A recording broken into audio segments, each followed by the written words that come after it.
It's trash day, I'm putting you out, it's trash day. Putting you out, it's trash day. Putting you out of my mind. It's trash day, I'm putting you out, it's trash day. I'm putting you out, trash day, I'm putting you out of my mind. Now I'm gonna clean up, now I'm gonna clean up, now I'm gonna clean up the house. I'm taking all your garbage, taking all your garbage, taking all your garbage. It starts with some beer, so you shouldn't have fear. Two garbage guys with facts, but they both still have tact. It's that time at last for the best damn podcast. It's Can Crusher Day!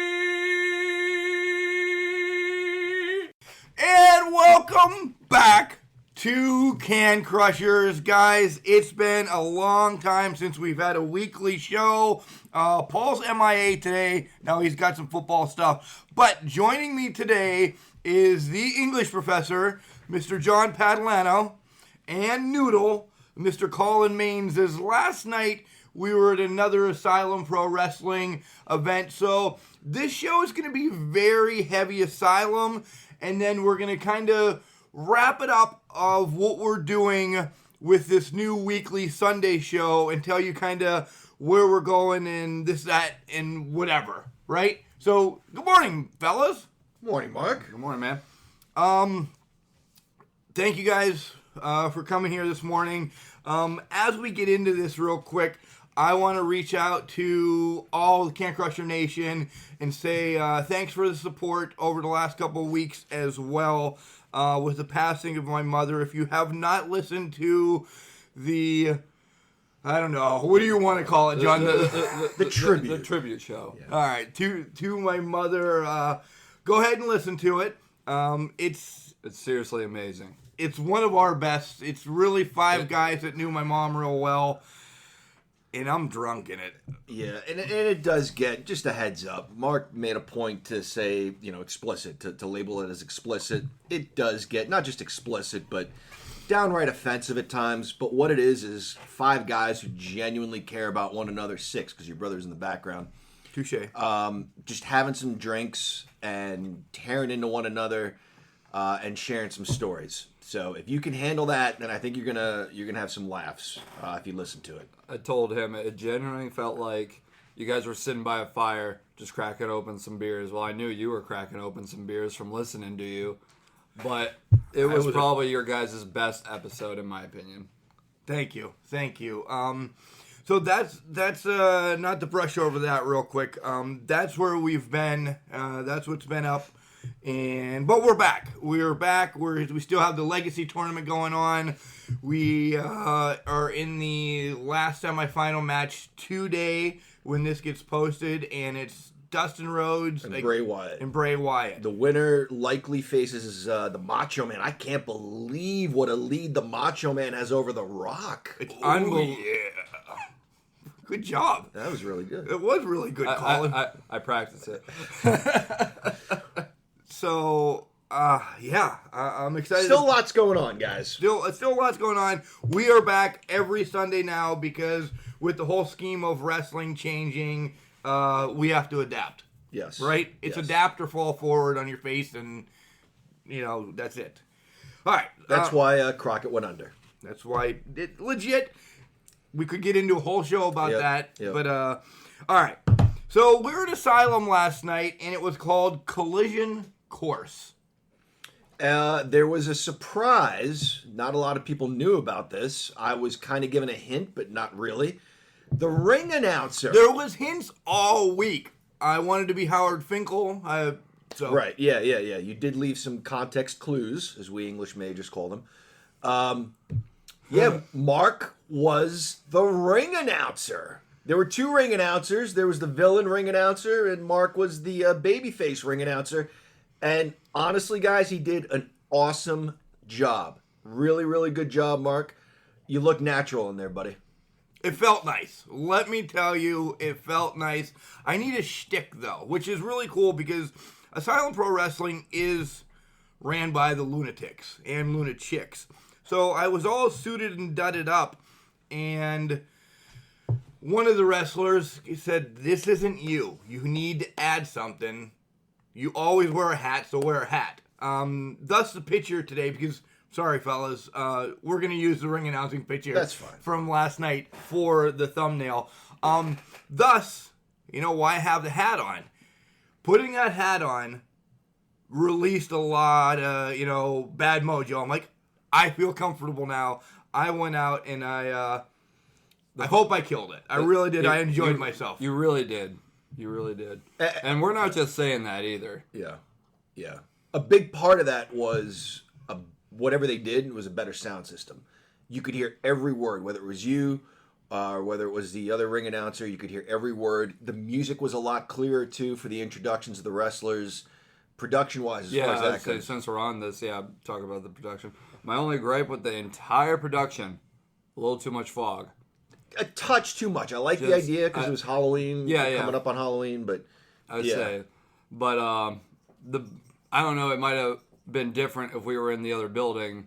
The fog might have Dissipated a little bit more. Been a little better ventilated, but by the end of the night, it literally was like a screen in front of you. Right.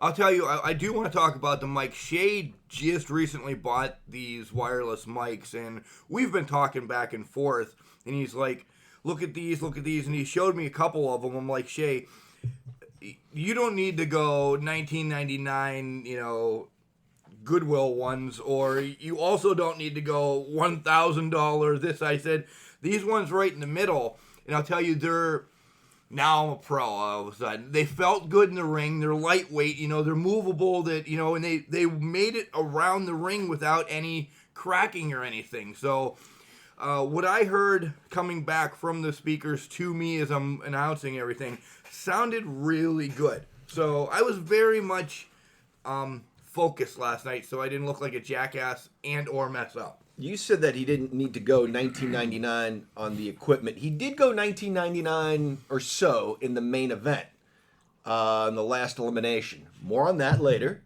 Nonetheless. But he went a little NWO there towards the end.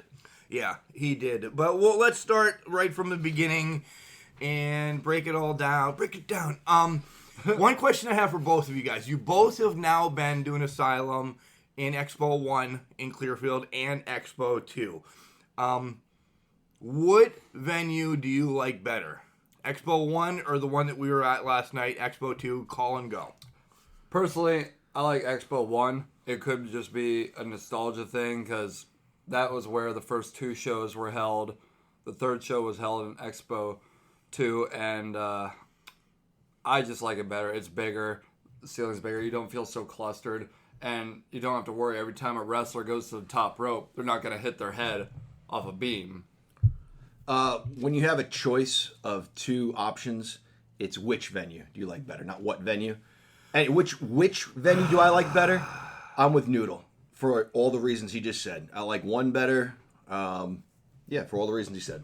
I would agree as well. 3 out of 3 on number 1. Number 2 does have more room, so to speak, for the talent in the back and or the concession stands like pushed back a little bit more. So there's more movable room. I'm not there for movable room. I'm not there as a fan. I'm stepping back from ring announcing last night. I'm not there as a fan for the talent as well. I want the show. And once you were standing on the top rope and one of your smallest competitors is touching the ceiling and or, a crossbar, that hampers my show. So if you get the chance to pick what venue you want, take the one with the higher ceilings. You can do more Shay yourself. Alora can do more. And as Noodle said, I think just because the ceiling is only 3 foot above us, that damn fog just stayed right next to everybody the whole night. Yeah. But like I said, I know there's times things are out of your control and you gotta... Everything's out of control on Can Crushers. I know that. But I think this time there was something going on in Expo 1, wasn't there? I don't know. I think so. But, and I understand that, but yeah, if you can book the first building, do that. I've heard a shoot with Razor one time where he says when he and Sean were working on his ladder match, they were having it in venues all across the country, and some maybe not unlike where we were last night. And he said, it was funny to have the ladder there because either one of them could just reach up and pull the belt from the ceiling, but you got to sell the ladder. And it looked like there were some instances where that was going on just because of how low the ceiling was. As athletic as some of these guys are, that it wouldn't have been much for them to reach up and grab that belt. More on that later. All right. So we're diving into the show for real now because 10 minutes into we've given away the whole damn show. Right. We'll see you guys next time. Yeah. Thanks for coming by. And remember, so the show starts off with two sexy ring announcers walking. With Matt Bish coming out to the ring and kind of going over what's going on later on in the night, challenging some people, and starting off like a Raw promo first. How do you feel about that at an indie show? I like it. I like Matt Bish. I like that everyone yelled at him. I can't remember if it was in the beginning or in the middle when they were calling him the Weasel. Right. Yeah, I like that because that was kind of a tribute to Bobby. And then I'm a big fan of his. I like to see him every time we're at Asylum. I think it works too. I mean, he definitely knows what he's doing. Yeah. It's wrestling today. You start with a promo. You let fans know what's going on for the evening. I know we talked about this a little bit. I would not have minded maybe even more. I mean, we complain that Raw sometimes goes on 20, 30 minutes, an introductory promo just to let you know what might happen later. I'd have been okay with maybe even a longer promo based on some of the matches that we saw. I would have preferred getting sort of, not the whole card in advance, but here's what we're doing tonight, here's why. A little heads up, like the vibe has been set. Right, exactly. Especially with the main event, we needed some background to that before we got to it. Yeah. I would agree. And the main event is a collision course, more or less. It was set up that way, but I have some issues with it as a podcaster. I'm never not going to, and those are all wrong words, but that's the way I talk. I'm never not going to give you my real feedback working for the company I know I did it once. I'm not saying now I am Ricardo Rodriguez. I'm not. Podcaster first, ring announcer second is where this is always going to be. All right. So the first match that we actually have is O'Connor against the Young Bull. And guys, sitting at ringside, I didn't take a lot of notes, but from what I remember, the Young Bull, if he's legit a Young Bull, this guy has a future. There's something I really like about him. A lot of people were digging on him like Orlando Jordan. They used to wrestle in WWE. He sells. He's really good. Yeah, I liked him a lot. This was my favorite match. It was the opening match of the night, and it was my favorite. He was the epitome of a babyface, big smile, big high fives for everybody. Very charismatic, very athletic. Match told a very good story. It told a good opening match story. It was a classic heel versus face, overall. And it was, in my opinion, just like what you said, my favorite match of the night. I mean, there was a lot of back and forth to where the point one of them could have won, and it would have been okay no matter what, in my opinion. O'Connor sells, though, good. He really is a good seller to step back and not give it all to Young Bull. O'Connor sells really well, and he's got that heat. He has that. In this match, you knew that the Young Bull was a babyface. You knew right from the gist that this O'Connor guy is just dastardly. Right. And it didn't have to be anything much. He didn't really yell at the fans too much. It's just the way he carried himself. Absolutely. Yeah. He's not a foreigner. It wasn't any cheap heat. It's just the way he carried himself. You're like, don't like this guy. I hope the young bull beats him. Right. The young bull hit some chops, by the way. When we went to... Oh, my God. I know. When we went to IWC a couple of years ago, Andrew Palace hit a chop during a match that, like, ricocheted off the walls. It was the most devastating thing I'd ever heard. The young bull's chops were harder than that. I've never heard anything like that. And if you look at O'Connor's chest during the match... It would just start to get more red. Yeah. You could see young bull's fingers on his pecs. Man, it was brutal. And his chops weren't Ric Flair chops. They're Big Show chops. Yeah, downward slap handy chops. Yep. That's a real word, by the way. Yeah, it is. Yep. Slap And handy. doubled. At times he did a double where he used both hands. Like think of like they said a Big Show or Andre the Giant chop with the hand coming down. He used both hands simultaneously and hit him in each pec or across the chest. They were brutal. They were. Every one of them connected, nonetheless. Nonetheless. All right. Second match of the night is... Young Bull gets to win, by the way. He does. Yep, Young Bull gets to win. I thought we said that, but I don't know. I don't know. Okay. In a very good match. Young Bull got the win in a very good match. Next match on the docket was Marvelous Matt Bish's. During that promo, he was put in a match against Allura. But before the match starts, somebody comes out to help Allura, and we don't know who this cat is. Like, I think he should have grabbed the mic from me or the other ring announcer and said, "Hey, MFers, I'm here for this." Right. Well, he came out because Matt Bish, God, this guy, he disgusts me, punched a woman in the back of the head. I get it, okay? They're going to fight each other in the ring. We live in an age where men wrestle women, and I love it. He jumped a woman from behind before the bell sounded, punched her right in the back of the head, and threw her out of the ring. Dastardly. Yeah. He's just a bastard. He really is. He really He is. might as well have had a T-shirt on that said, "Yes, I'm the villain."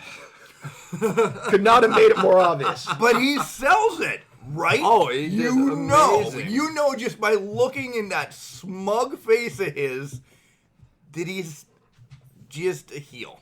Yeah. There were so many more words that wanted to Yeah. come out, and I had to pull back because this is a weekly show. So scummy what he did. Right. So this other guy comes out, helps Allura. Allura gets a roll-up victory. Do we have his name? We do not. Yeah, I didn't don't catch it. I didn't catch it. And it became a triple threat, if I'm not mistaken, right? With him in it. Right. But essentially, he was just out there to help Allura win. She from the outside, she got herself back together. She hit a shoulder block on Matt Bish in the gut. Jumped over for the sunset flip. Matt Bish was holding on to the ropes. This other guy kicked him in the arms. She got the sunset flip for the win. So, Allura... It was a quick match. It was a very quick match. Very, very quick match. I'm going to be honest, I kind of forgot when in the night it took place because of how quickly everything transpired. Yeah. I could have used some more Allura. You could always use more more Allura. Yeah, of course. Life is better with more Allura.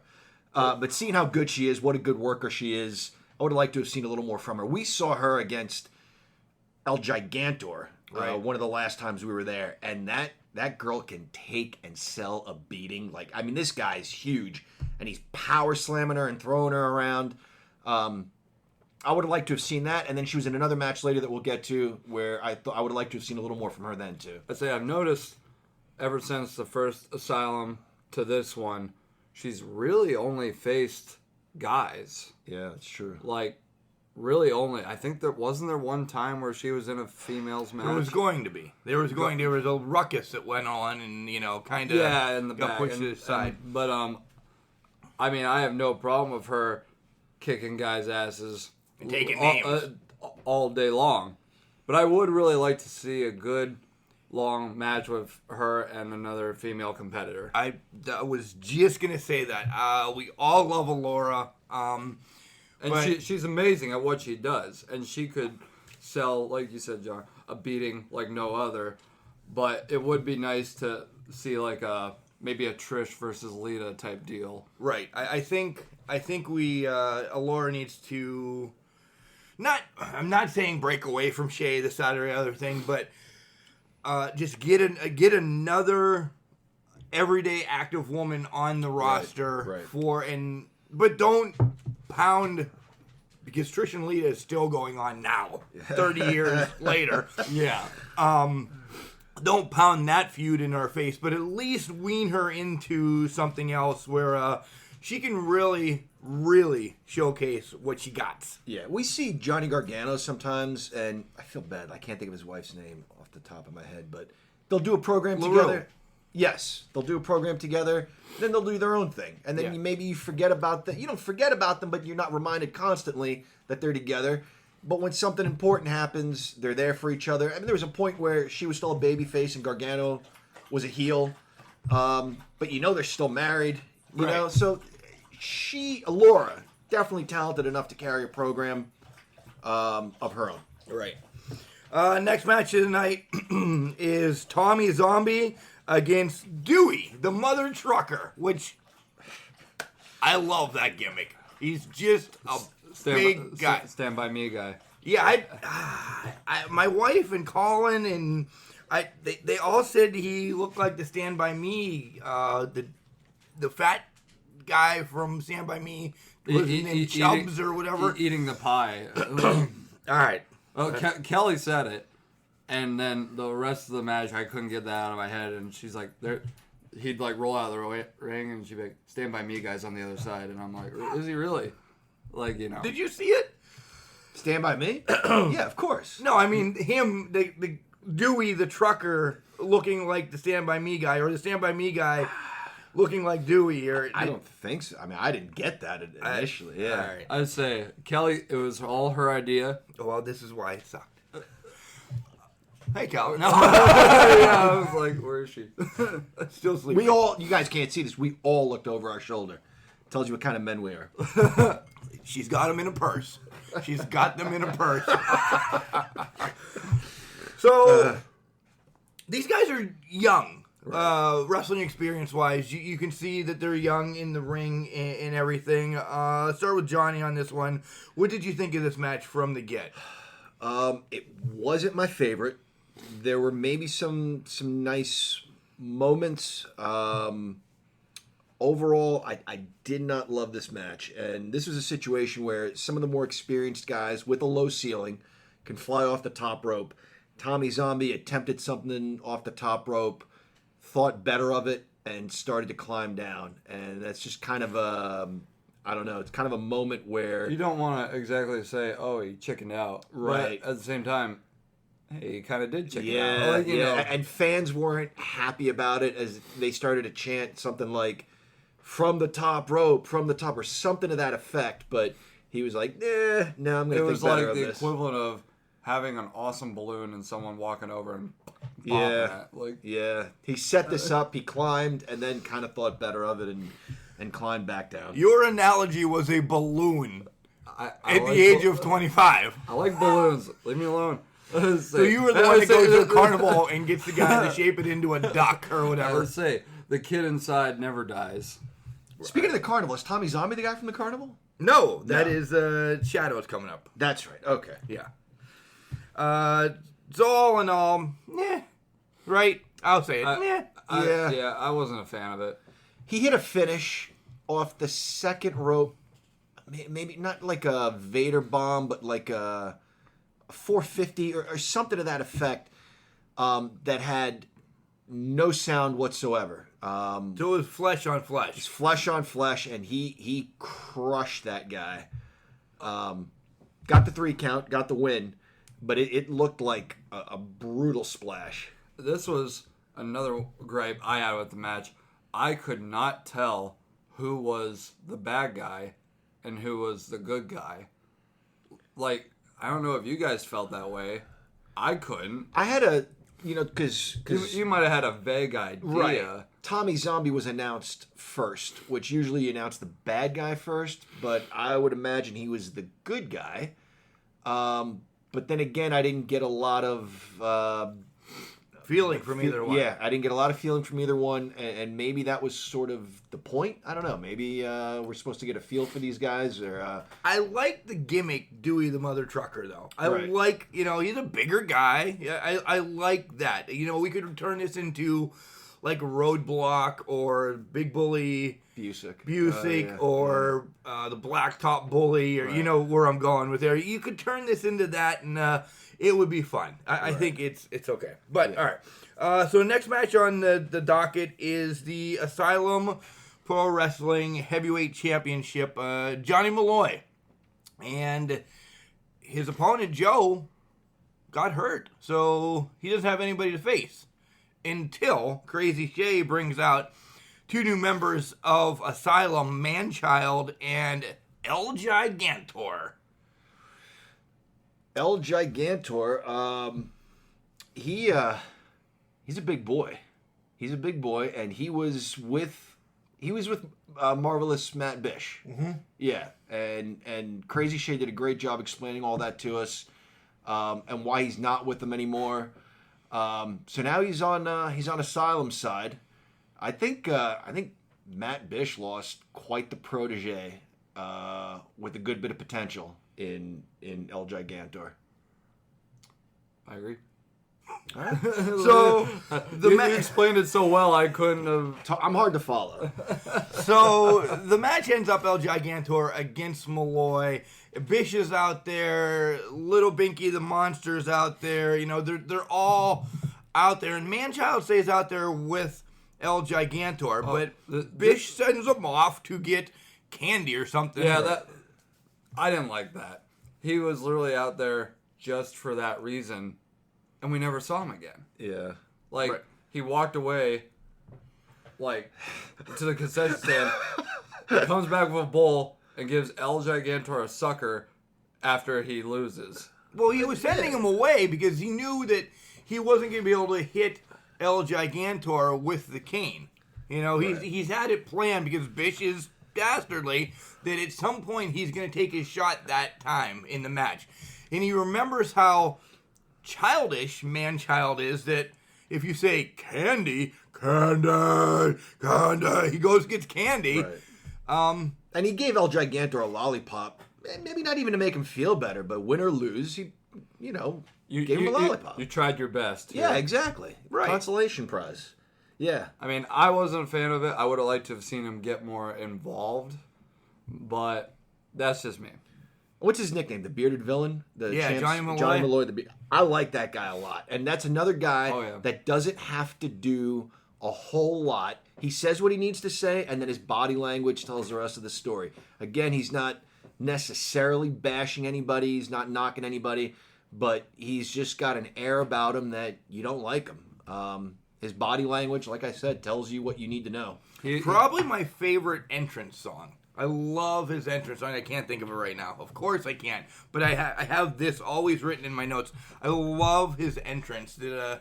It's just something with him. Like, he didn't have tights last night because he didn't think he was going to wrestle. So he came out jeans and a wife beater, and that's the way that he had to present himself, and he finds a way. He's a great heel. Yeah. Just all around. Yeah. And it ends, again, with Marvelous Matt Bish getting involved and doing something that is pretty disgusting, using his cane on one of his former proteges. And, it was kind of very literal and figurative. Like, he stabbed this guy in the back, Yeah. And then he jammed him in the back with the cane. So this guy Matt Bish, never misses an opportunity to just be a lowlife.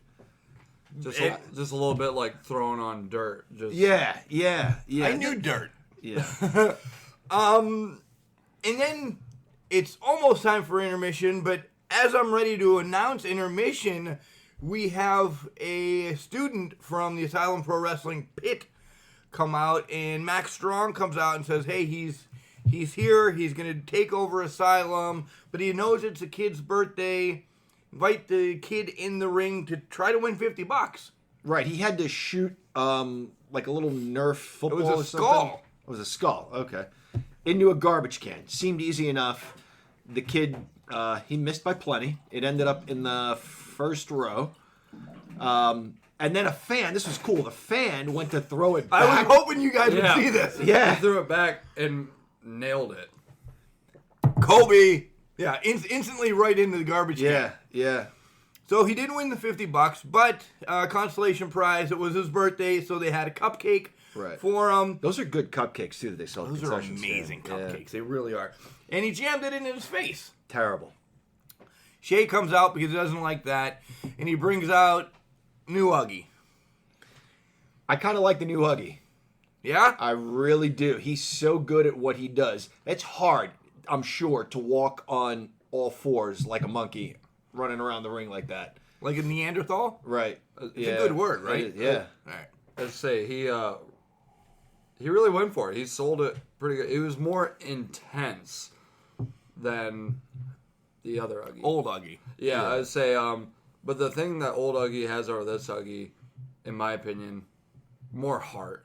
It just seemed like there's more heart with the older Huggy. But then again, this guy's kind of newer. I'll give him a chance. But I mean, as far as the character, he really went for it. Yeah, I thought this guy's performance was Do you like better. the pants? Were they like? It almost seemed like Chaps. Nothing. It totally threw me off. Like, I like this guy. Like, he didn't speak. He just made noises. Ugged. He ugged. Very good. Yeah. Ugged is a verb now. He ugged, and we knew what he was trying to say. And there was nice little banter back and forth between him and Crazy Shay.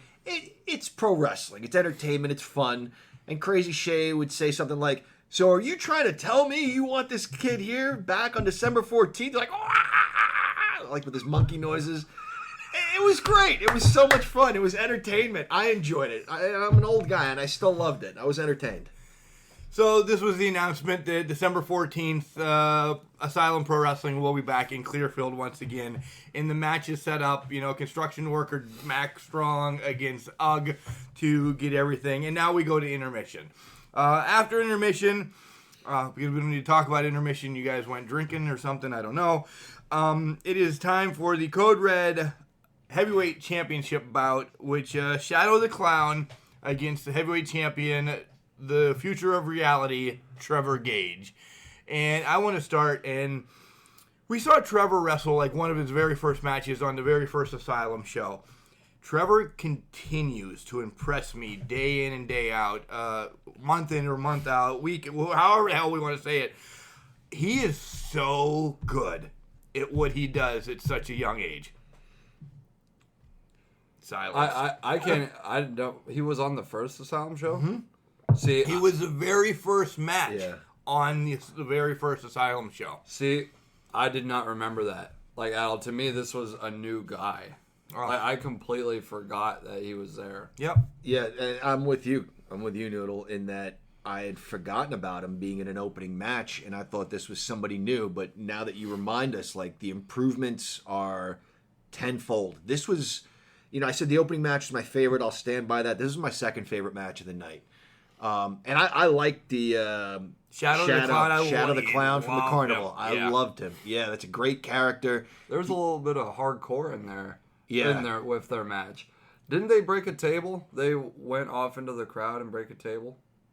Or am I thinking of a different match? I think that might have been this, like where Yeah. they were fought into the crowd. Yeah, they fought into the crowd. The referee was trying to get him back I into would the say, ring. and I like this, so got the kids involved Yeah. in this match. I thought that was really cool. Thank God they didn't bring him over to your son. Yeah. There he would've been- wanted to get a shot in there. He was jumping up and down. I was like, right here. Some of those kids can chop. Holy cow. Right? Yeah. Unbelievable. Yeah. For a second, I thought the Young Bull was back when they were chopping. The Shadow did a really nice job of having a running commentary on his match. It was hilarious. I couldn't tell you too many things he said, but I know, there was a nut shot, and he had a comment about how the guy wasn't going to have any kids. Trevor Gage couldn't have any kids. There was a point where he had his head, he had the bottom of his jaw gripped and the top of his nose or something, and he was moving his mouth like a puppet, where he was speaking like a clown, but then moving Trevor Gage's mouth about how much pain he was in, and the kids ate it all up. He actually made a Joker reference at one point. He's on top of him and says all the familiar places. Nice. Like from The Dark Knight. Yeah. And I was like, I caught that. I was like, did anyone else catch that, or was that just me? Like, It was just you. But we even said, like, he kind of reminded us, there was something about him that reminded us of the Joker. Not necessarily the style of the face paint, but just... Or the antics, but just... Right. He just seemed like he was enjoying himself. Right. And another thing about the Joker is, if you've read enough comic books, is Batman can beat on him and knock his teeth out, and he still has something funny to say. You know? And that's what this guy did. Like, even if he was getting a beating, he had something funny to say. At one point, he took a fall, and he says, your mother's a whore, or like, your mother's a hooker. What? I didn't even hear that. It was very subtle. Your father was a hooker. Father was a hooker. That was it. Was a hooker. It was something along those lines. I couldn't That's remember exactly. But And my son, he's like, what did he say? What did he say? I'm like, oh, God. How am do I going to explain tell my wife this? It means his dad was a good wrestler. He was a hooker, like from the old days. Catch can wrestling. He goes home. Fisticuffs. He goes home right in front of Cheryl. Dad, you're a hooker. Cheryl will instantly call me. She would call me right off the bat saying, what the hell are you doing? Yeah, there was some language there, but whatever. Kids have heard it. But then, you get into some terms that, now they're asking, well, what's a hooker, Dad? Oh, my God. Anyway, this guy was awesome. Granted, we should all realize, going into Asylum, it is technically rated R. Everyone should know that. Yeah, probably. Well, as far as a wrestling show goes, it's definitely not like what you see on TV. It's not a G-rated show. No. But, they've always said they're a little hardcore family friendly. So we're not saying don't bring the kids, but at times, earmuffs. Yeah. So Gage gets the win. Holds on to the Code Red Wrestling Heavyweight Championship. And I like that they're partnering right now to get to see some more people from Code Red. I would hope maybe Shay can work, once Code Red says goodbye, or however this is going to all pan out down the line. I hope we still get to see Trevor, and I hope we get to see people like Shadow as well, because this was my favorite match. Sitting it was ringside. really good. It really was really my good. favorite match. One quick thing about Trevor Gage. I like what he did in the beginning, that he took the microphone and let us know these guys have had a running feud. He named some of the states in which they wrestled, and that he's beaten them every time. And I don't know what more I need to do to prove my point. I guess I have to beat you again, which led me to believe this is going to be like sort of a clean wrestling match. And then it turned into a wild brawl. That also led me to believe that the Shadow's finally going to beat this guy, win the championship. Nope. Not going to happen. But that short promo at the beginning helped tell the story that we were going to see later on. So this Trevor Gage guy is definitely a pro. I enjoyed watching him. The future of reality. He is. He's a future of reality. And then we have a match that just gets crazy. It is for the Asylum Anyweight Championship, and it is Miles Millennium against Crazy Shay against Dirtbag Dan in a TLLC match. Right. What is a TLLC match, John? So when you announced it was a TLLC match, You thought I stuttered. well, some of the fans saw what you did and they gave you some catcalls. And they're like, oh, TLLC. But Mark, being a pro, then explained that it was tables, ladders, Legos, and chairs. And if you've ever stepped on a Lego, as we all have, you know Good how badly Lord. that hurts. So we've seen these guys use Legos before at Asylum. We've seen them, get body slammed and power bombed on Legos. A house. Yeah. I That got you guys could not lift, nonetheless. Right. That was still a subject of talk Yeah. last night, because it was like a straight kick to my manhood. I get it. But it was heavy. It wasn't a heavy house. It was awkward. We just weren't positioned properly. But Neither was that 13-year-old girl lifting it up either. Anyway, back to last night. We didn't get any Legos, though. We were promised Legos, and there weren't any. Yeah, it was kind of a bummer, but we did get something, I guess, as a consolation prize that I'm Disappointed. I'm just like, Why? I don't want to point fingers, but the gentleman who was sitting to my left leans over to me and says, "This should actually Not on the show, guys. Just at the event. At the event, yeah. I was like, he leans over to me and says, "It's going to be a TLLCC match," and I was like, "CC," and eventually here comes a casket. Why? Yeah. Like, there was no need for it. I mean, like, unless you're going to have The Undertaker, Kane, or Paul Bearer pop out of it, you don't need a casket at a regular show. Casket matches are one of those matches that you... Ends the feud. Ends the feud, and you need to kind of pre-sell it. Like they did, like Caskets in Clearfield. Do you remember that show? Right. We had a month and a half of prep time. We knew... It was coming. Someone's going to get put in that casket. Not to just be like, hey, you see that? Yeah, someone's going to get put in that tonight. Oh, cool. Yeah. Like, you know what I mean? And it usually not just ends a feud, like you said, Mark. It ends a match. When that casket slams shut, it's symbolic in a lot of ways. And it ends a match. You know, even at our age now, if we close a door... And tell me I'm lying, Mark. If we're doing laundry and we put laundry in the wash, when we go to shut the lid on the washer, we do it with two hands and then we roll our eyes backwards. Yes. It's what we do. We slam it. The wife yells at us, "Stop being a dick. You'll break the washer." But guess what happens an hour later? Slam it and Stick your tongue out and roll your eyes in the back of your head. Anyway, there's finality to it, right? It's supposed to end a match. But here we are, career. Or even. Career, yeah. But here we are in the middle of this match, and a casket gets rolled out, and one of the competitors gets put in this casket, and he's eliminated. And he's eliminated. We get an announcement, and I feel badly. I don't know if it was you or if it was... It was me. It was you. We get an announcement from our ring announcer, Mark, that he's been eliminated. And who was it that got thrown in? Miles Millennium. Miles, yeah, because the dirtbag eventually wins the match. So Miles gets thrown in there, and the lid's shut, and he's eliminated and gets wheeled out. It just was a little weird. Had we known this was going to be... Wait, Miles was the Seth Rollins of the night, right? Yeah, he was. He hated hearing that. He hated hearing that. Like, legit hated hearing that. I'd say, I can understand why he hated that, but bro, come on. Your hair is colored the same as his. Your facial hair is the same as his. Jesus, you guys could be identical twins. The body hair, the build. Yeah, he looked just like him. Seth might be a little bit taller. Yeah. That's all. A little bit taller, but it was like, you know, oh, there's Seth Rollins. Oh, wait, there's the off-brand Seth Rollins. Wow. like, that might sound... I might be the biggest dick in the world. Yeah, great value. The great value version. Wow. I couldn't get it out of my head.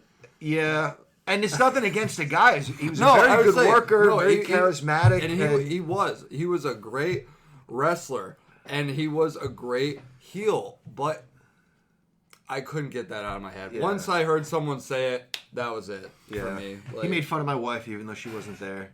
Nice, I didn't know that. Yeah, well, indirectly through my son, who just was being a little bastard the whole night, but... Anyway, he was vicious. He was the biggest heel of the night. Yeah, he was a pretty big heel. So, fast forwarding, zipping along, big ladders come out, little ladders come out, and Noodle and I actually talked about this on the way home last night, and this is where I know 45 minutes into listening to this show, I'm going to get a phone call from Crazy Shay. The rafters are great. Every couple months. Yeah. I know it's your shtick. I know it is. It just needs to not happen every month. I think less is more on that. I'll say it and take the blame or whatever. If you guys want to jump on the bandwagon as well. Less is more sometimes. It really is. And again, it's this building. Like, if you're going to jump off the rafter in the other building, that's awesome. That beam, you have the full-fledged dive off of it. I love that. Yeah. But this one, It's a struggle to get up there. You're doing a somersault and everything. The biggest gripe I had, It just doesn't look natural. no, but also you mentioned earlier, like, whether I can't remember if it was on the podcast or if we were just talking before we started recording about Shawn Michaels and Razor, having ladders in very little venues. Right. There was no reason for that giant ladder. Right. Like, the giant ladder was hitting the ceiling. Yeah. People who were bringing it out to you, it was hitting the Almost lights. took a light out. But, like, Yep. if there was no reason for it, in the other venue, it would have worked tremendously. This one, it did not, in my opinion. I'll tell you what we enjoyed the most about this match, and I'll preface it with two guys that we always quote. One is Al Snow when he says it's about making them guess what's real, and one is Billy Gunn when he says you have that moment. We all know we're watching entertainment, but we all have that one moment where we say, oh, wow, that was real. So what stood out to us are the subtle moments of selling, or they weren't selling. Maybe they were real. I don't know, and that's the point, is when, because Crazy Shay wrestles barefoot.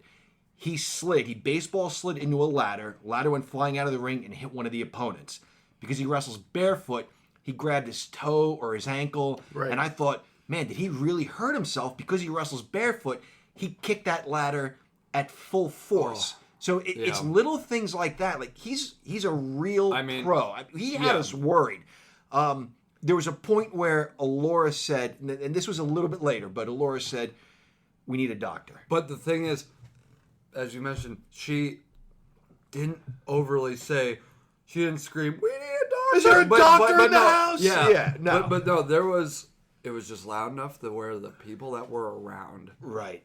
in close proximity, Right. could hear. And that works, Yeah. I think, so much better Yeah. than screaming, is there a doctor in the house? Right. But that's what we took away.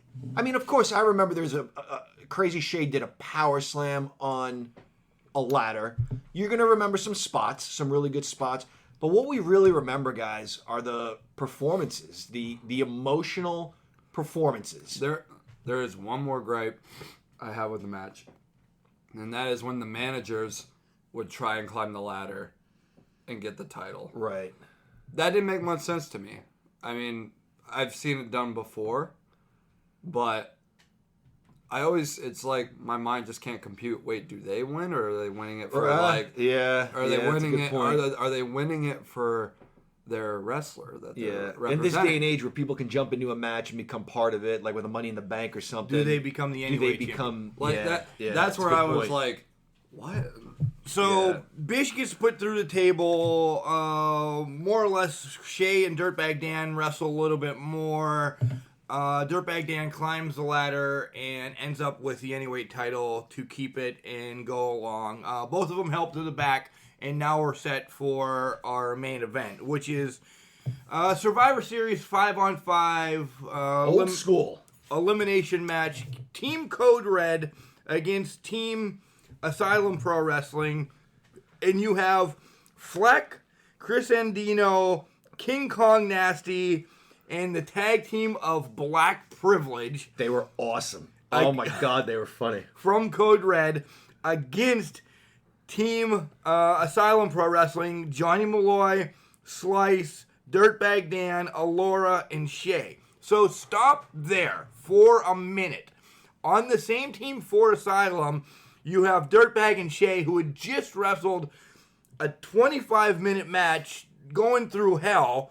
Now they have to turn right back around, and this is where I have a problem with that. Okay? Bodies. This is a legit bodies need healed. This shouldn't have been a back-to-back match. No. To sell Shay dying, and maybe he comes out later on in the night with taped ribs. It was just too close, and now you have Shay and Dirtbag on the same team, and it leads up to something down the line, but go ahead. What would have been better is if that triple threat match would have been right before intermission. Yes. Yeah, then give us a break. Then these guys have time to take a breath, get taped up, that gives them an opportunity to really sell the beating. Maybe come out taped up. Maybe calm down a Yeah. little bit with each other. Yeah, because they just wrestled each other, have an opportunity where they talk things over as a team. We need to fight for Asylum. Right. Give us a promo too, maybe. Right. Yeah, and this is what I mentioned when I said earlier. It would have been nice to know this match was coming, because this is a really important match, and we needed to know why it was important before we saw it. Right. It was, Code Red against Asylum. This is who has bragging rights. Who's going to bring it next time? Honestly, if that would have been on the poster, that would have been Well, it was called Collision Course, and it had team. Go back and look at Facebook. It had a team of Code Red members against. So I'm defending them against. 4-on-4. They added another one because I was a jackass last show, and I said it should be 5-on-5 for a legit Survivor Series match. But so you have them on the poster and called Collision Course, but it doesn't tell you the story that. No, well, like even if they would have added in little text, traditional 5-on-5 elimination match, and then have them on each side of the poster. Even the little touch like that would have added a little more prestige to the match instead of having it almost seem like it was thrown. Yeah. So quickly through this match, spoiler right off the bat, Code Red wins. Yeah. And we have a problem with the ending. Yeah. Someone literally screamed out in the crowd. I don't know if you heard him, John. This isn't Nitro. Yeah, at the end, yeah. Just very quickly before we get to the end, Allura had 3 eliminations. She beat 3 guys from Code Red. And there was a little bit of confusion. She's in the ring. Shay says, "What are you doing?" She tags back out. She tags back in. This is where they needed a break to kind of get things together and discuss some teamwork, some strategy. They may have been successful had they talked things through. I don't know.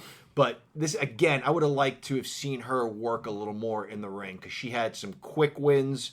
And I think she definitely could have done a whole lot more. She's way too talented to be rushed through essentially four pinfalls in one night. So this ends up Shay and Dirtbag against Fleck.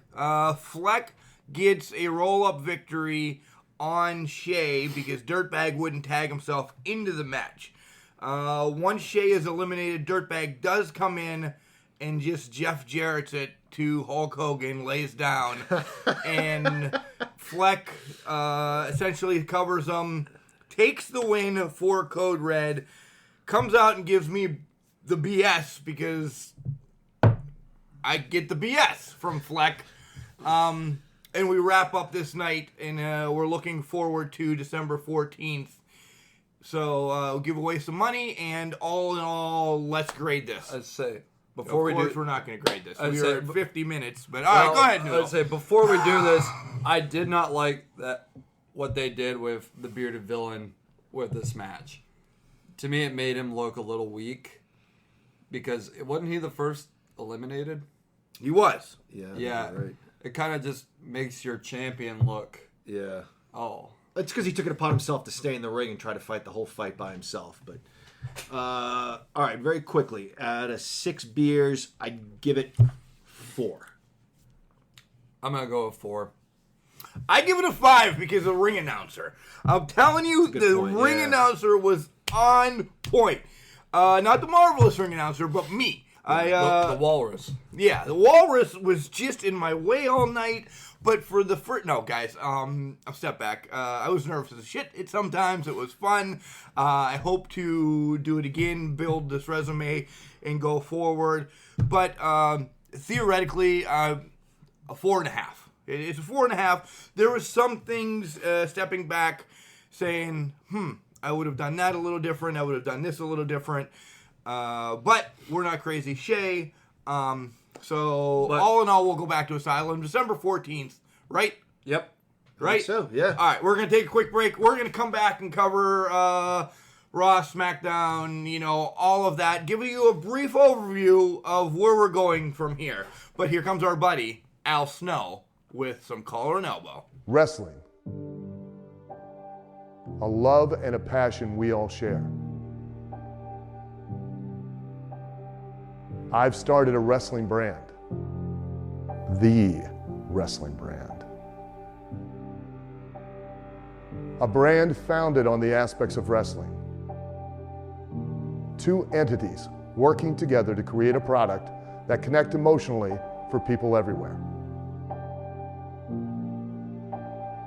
Collar and Elbow is the brand. Passion and love for wrestling is the drive. I am Al Snow, and this is Collar and Elbow, the wrestling brand.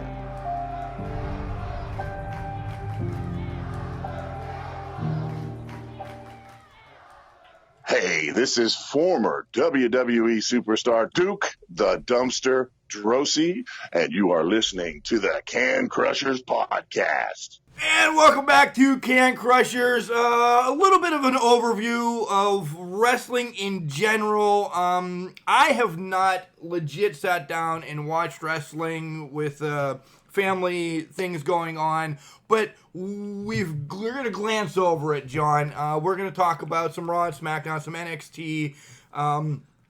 Guys, don't forget, I have to give my props, and Al Snow, Chad Miller have not watched product from OVW in a couple weeks, but it's not just you. I haven't watched anything. But make sure you get on the OVW network. It's $4.99 a month. You get Fight for Freedom. You're going to get their shows on Tuesday night. You're going to get all their past content of Christmas Chaos, Clash in the Bluegrass, all of that on the network for $4.99. And yeah, next week we'll come back with our normal, this is the overview, and AEW and MLW, and all of this is going to come.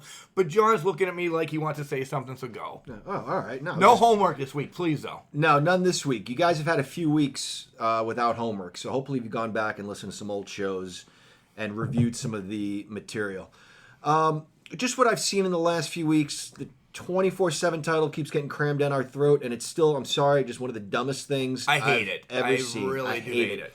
What do I like that's going on right now? I really love the program that some of the women are doing.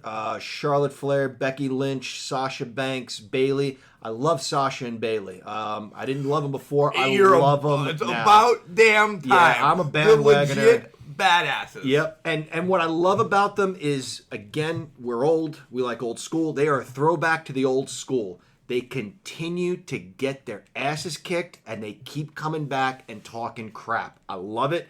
You know, I told you this, Mark. You could see Tully Blanchard at a local house show get busted up and bloodied, and then he's back on TBS at 6:05 saying how he kicked the other guy's ass. That's what I'm loving about Sasha and Bayley right now. You saw the complete heel turn of Sasha when she came back, and she's just laying waste to people when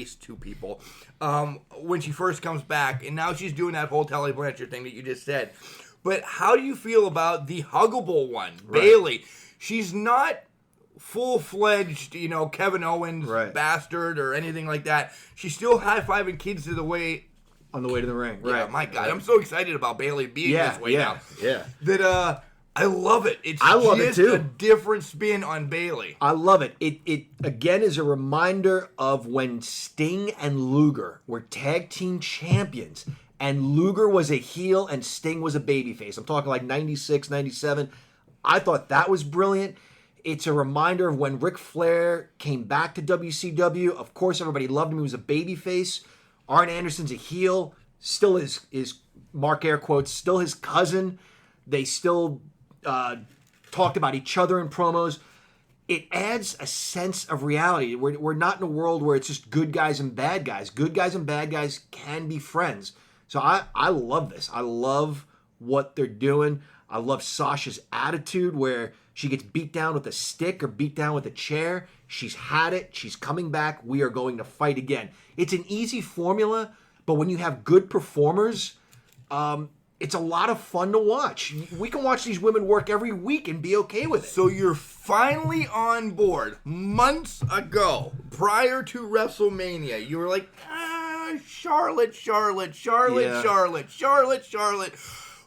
Right here to Charlotte. It is now Sasha and Bayley. I still love Charlotte, though. I know you do. Yeah, I do. I love her. Are you sick and I don't mean this in a derogatory way or anything, are you sick of the man? Like, is it now time for Becky to relinquish the title? No, I'm still okay with her having it. I think she's gotten better at her promos. I think there's been some more character development on her part. I like everything they're doing. And I also want to give a shout out to the program that Natalia's working with, the Southern Belle. Lacey Evans. Lacey Evans. I love Lacey Evans. She hit Dana Brooke with a women's right and had her laid out. It was awesome. And then she went for the sharpshooter after that. I love everything she does. I love how she wipes her armpits. I love everything about her. Okay, this is a question, now that Noodle doesn't contribute much to this, but this is a question I want to pull back. All right, now we have Raw on Mondays, NXT on Wednesdays, SmackDown, moving to Fridays, all on legit TV, okay? Not the network anymore. Right. Is this now time for WWE to pull the trigger on a Tuesday or a Thursday, have it be an hour, and give the women their own show? Boy. I mean, you just make it a complete woman show. You could bring it all together like a main event or something. You could pull Bianca Belair up. You could pull Baszler. You could start these other feuds as well. Don't take them completely off Raw or SmackDown, but just maybe it doesn't need to. I don't know how I'm going to format this, but it's time. I mean, you look at Rise, R-I-S-E, women's wrestling. You look at Shimmer. You look at Angel Gate that we're going to be going to here in October. They put on full events that sell the hell out month in, month out. You know, you got to. Yeah. You got to pull the trigger now because they are so far behind. But when they do it, this is the first ever women's wrestling show. Right. Yeah. And Rise, Shimmer, Angel Gate, all of those that I know there's a million that I've missed, but are doing it monthly and blowing the roof off of places. Right. I just want to say the Jumping Bomb Angels and the Glamour Girls. There were women's tag team titles. Don't lie to us, WWE. You didn't answer my question. Okay, and now I'm going to answer your question. While you were asking that question, I was wondering if there's enough of a roster to warrant a 1-hour women's show, and I gave it some thought, and I think there is. I don't know that I would do Tuesday or Thursday. I think WWE is very smart in doing a Monday, Wednesday, Friday. Give us a day off in between shows. Because NXT is still Wednesday nights, yes. But now it's on USA. So I like the Monday, Wednesday, Friday. Give us the break in between. You know, maybe a Saturday or Sunday evening women's show wouldn't be a bad idea. Another one that's Saturday that I keep forgetting, and I don't mean to keep forgetting because Raylan's there. You have Callie going there. Tessa's there. Jesse Bell's there. Is WOW, Women of Wrestling Superheroes, on Access now. They legit have a national TV show. So it's going to be done, and they're blowing, you have Tessa. I love Raylan and Callie and da-da-da-da. You have Tessa Blanchard as your face of this right now, along with Thunder Rosa, who is Serpentine on it and everything. It's marketable. It's hot right now. You're right. Well, if I can add into this part A little bit. In the past couple of years, the women have really shown that they can hang with the best of the best, and it has been awesome to see them get their dues. You know what I mean? Sure. Because before, a lot of them were just, especially WWE back in the days, were just eye candy. Yeah. They couldn't wrestle a good match to save their life, and now you got legitimate athletes. And even if they could, they weren't given the time. They weren't given the time to. That was part of it. But now they are given the time, and like I said, legitimate athletes, and they look great. They're the whole package. The total package? The total package, Mark. Moving ahead. NXT versus AEW. And I know you have a lot to say about both of this now that NXT is on USA. But the first week in October, where are you leaning towards right now. Man. Undisputed Era having all the titles. Right. I love Adam Cole.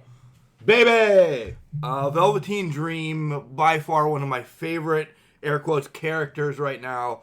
Gargano, I love the NXT roster. I do. I'm also intrigued, and I know, no shit, Mark, that's what they want you to do.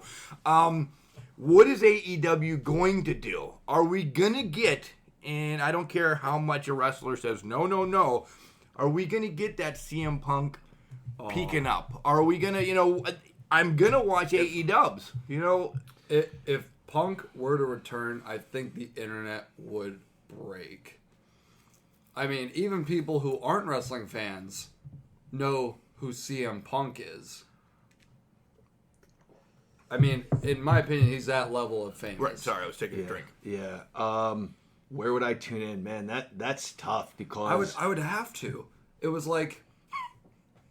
I didn't know he was getting excited. I didn't know he took the elongated pause. Sorry. No, it's all right. Go ahead, please. No, sorry.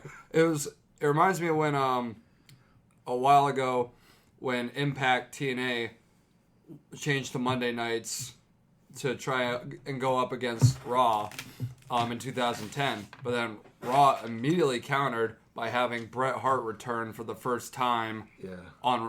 Of course I'm going to watch the Hitman Right. return. Right. I don't give a crap what Impact's doing. Yeah. I feel like that's what would happen if CM Punk were to get in a AEW ring.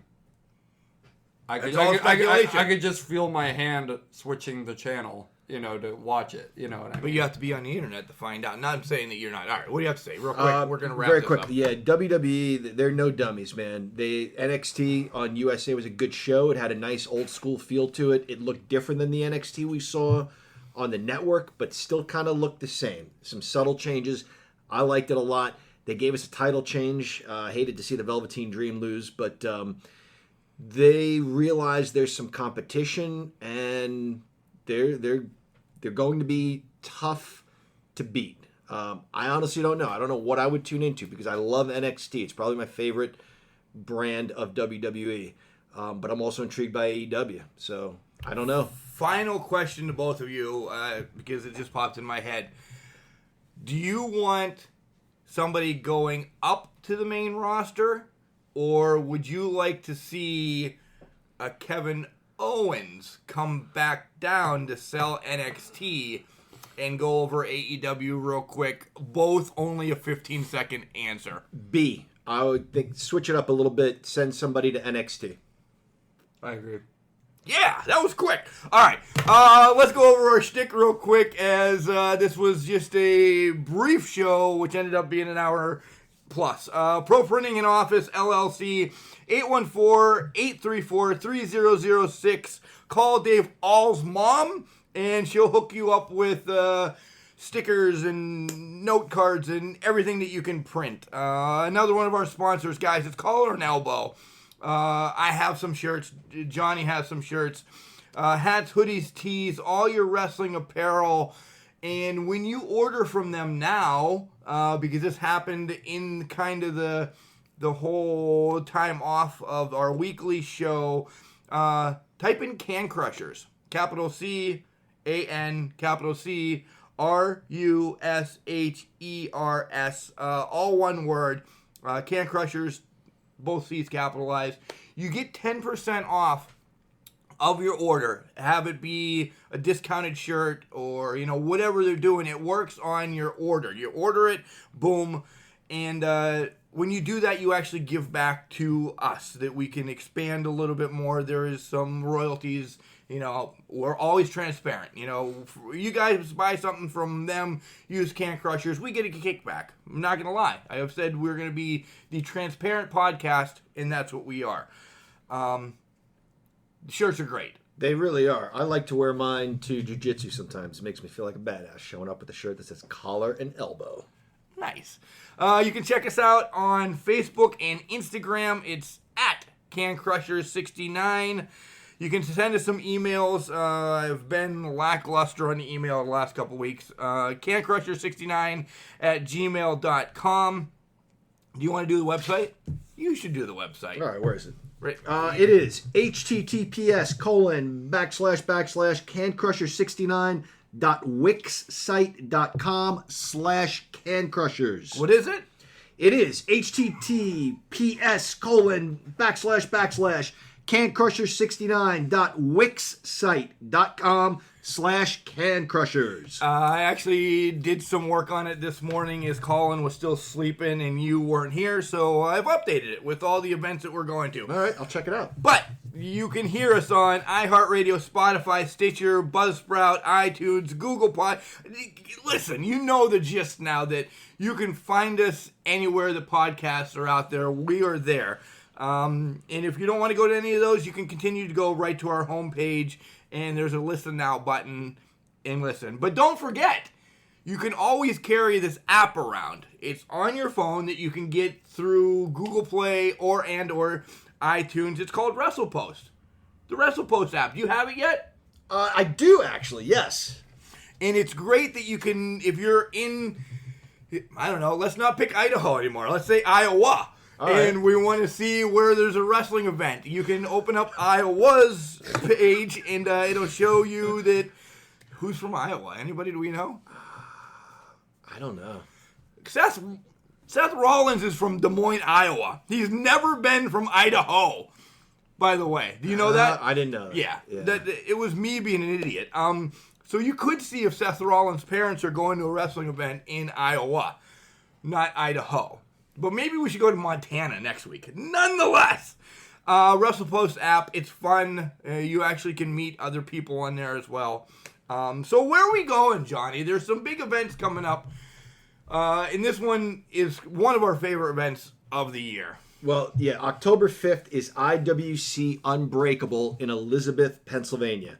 I'm still, for obvious reasons, bummed we missed the last IWC, the return of Jimmy Nuts, but we're going to be sure to be at IWC Unbreakable in Elizabeth, Pennsylvania on October 5th. This main event is a 6-man ladder match. It's all on the website, who's going to be in it. Leak Jimmy Nuts is going to be in it. Winner of this ladder match faces Jackson Argos down the line for a title match. Others in it, Paul Lake Palace, McChesney, just go to the website and check it out, or IWCWrestling.com as well. IWC is a busy place because the following week, October 12th, is the 10th anniversary of IWC. In Clearfield, Pennsylvania. Right. Not in general. Correct, yes. Yeah, in Clearfield, Pennsylvania. But what else is going on that day, Mark? Yeah, we will not be at that event because normally the guy sitting to my right is getting hitched. That's actually Paul's wedding. So we will not be there. You guys can go if you want. It's Paul and Teresa's wedding day. So Mark will be dancing. Congratulations, Paul. And then October 24th, WrestleRex at the Rex Theater on the south side of Pittsburgh. Looks like Sam Adonis, Gangrel, Facade. This is a fun event. Mark and I have been to one or two. And it is kind of what you see in the movies. Of course, there's no guardrail because the rest of the fans are surrounding the ring, banging on the mat. It's pretty wild. It gets scary at times. I thought Bulk Nasty was just going to start throwing people around. But it's fun. You do see some great talent there. The fans get way into it. You missed that L.A. Park from MLW is going to be there. Oh, shoot. I did. That's actually La Parka. Oh, wow. Yeah. Wow. This is a Thursday night, guys. So if you can go, you should really check it out. It's Beers Wrestling's babes sometimes show up. There are food vendors in there. It's an event. Something else. It's an really event. Is. I wonder if La Parka's going to dance. I hope the old so. La Parka dance. I'd love to so. see that. Yeah. We should look into that for real. Yeah. And then another one that is confirmed in October that we'll be going to is Angel Gate in McKeesport, Pennsylvania.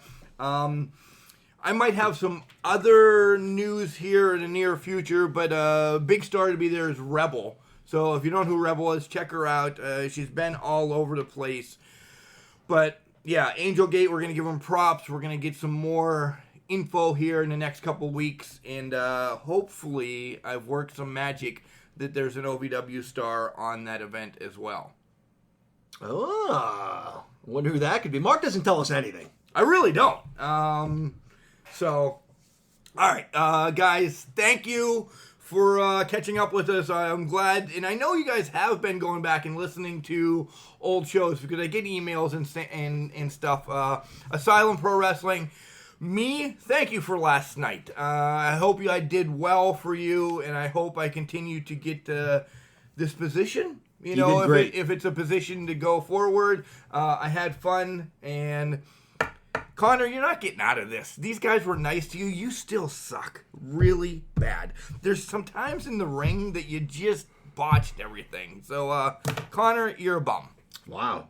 Mark, Noodle, Can Crushers listeners, remember, just because you're trash, it doesn't mean you can't do great things. It's called a garbage can, not a garbage cannot. Have a good week.